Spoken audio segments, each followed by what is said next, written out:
नमस्ते, प्रणाम। मैं वारिका सोनाली और मैं श्री और मैं आज आप सभी लोग को बताना चाहती हूँ कि मैं पटना में हूँ और हमसे दो बहनें मिलने के लिए आई हैं।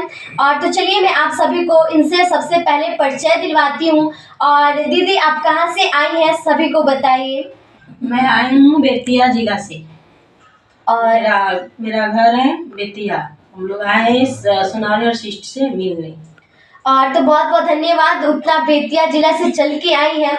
और मैं बताना चाहती हूँ कि ये दीदी गाती हैं और ये इनकी बुआ जी हैं, और जो दोनों जन हम लोग से मिलने के लिए आई हैं। और तो मैं आप सभी लोग को बहुत बहुत धन्यवाद देना चाहती हूँ, जो आप सभी लोग अपनी बेटी को इतना आशीर्वाद प्यार दुलार देते हैं। और मैं भी अपने आप को बहुत ही भाग्यशाली समझती हूँ, आप लोग जैसे गार्जियन मिले हैं। और मैं एक और बात बताना चाहती हूँ, मैं बहुत खुश रहती हूँ कि हमारे देश की तमाम नारियां हम लोग के कदम से कदम मिला के चलने के लिए आ रही हैं, साथ